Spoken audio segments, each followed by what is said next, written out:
این شعبده‌باز کاغذ امضا شده داور مسابقه رو از وسط لیمویی که در تمام مدت روی میز داور بود بیرون میاره. اما چطور امکان داره؟ در ابتدا شعبده‌باز یه جعبه سیاه رو میذاره رو میز داورا، بعد از جیبش یه اسکناس با عکس داورا بیرون میاره و میده به یکیشون تا دو طرفش رو امضا کنه.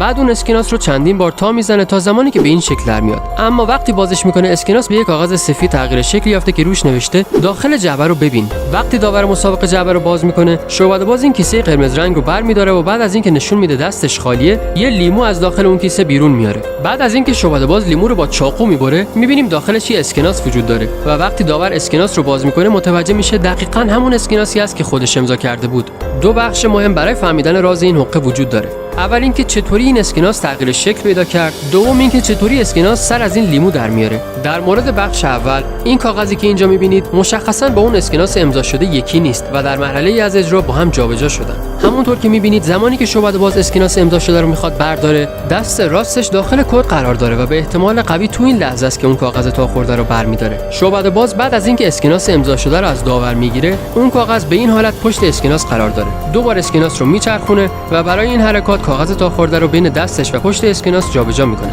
در نهایت وقتی اسکناس تا میخوره و هم اندازی اون کاغذ میشه، با پرت کردن حواس حاضرین از طریق فوت کردن جای کاغذ و اسکناس رو عوض میکنه و حالا اون کاغذ رو قرار گرفته و اسکناس امضا شده پشتش هست. بعدش هم که مشخصه، شعبده‌باز کاغذ رو باز میکنه تا داور نوشته روی کاغذ رو بخونه. ولی اسکناس امضا شده چطور سر از داخل اون لیمو در میاره؟ بعد از اینکه شعبده‌باز این کیسه قرمز رنگ رو برمیداره، اسکناس امضا شده که به صورت تا خورده تو دستای شعبده‌باز پنهان شده به داخل کیسه انداخته میشه. دقت کنید که اول دست راستش رو میبره داخل کیسه و اسکناس رو میندازه اون تو. بعد دستش رو میاره بیرون و میگه دستم خالیه. ولی خب چون همه چیز خیلی سریع اتفاق میفته کسی متوجه نمیشه. بعد دوباره دستش رو میبره داخل این کیسه و تو این مدت زمان که دستش رو داره تکون میده ولی لیمو رو بیرون نمیاره، داره اسکناس رو وارد لیموی از قبل آماده شده میکنه. اگه دقت کنید شعبده‌باز از ابتدا تا انتها فقط یک سمت لیمو رو بهمون نشون میده و مثل بخش اول این حقه همه چیز به زاویه دید ما بستگی داره. زمانی که لیمو بریده میشه و داخلش رو میبینیم، مشخصه که یک سوراخ از وسط لیمو تا انتهای یک سمتش ایجاد شده و شعبده‌باز در مدت زمانی که دستش داخل کیسه اینجوری تکون میخورد بدون اینکه لیمو رو بیرون بیاره، مشغول جاسازی این اسکناس داخل لیمو بوده.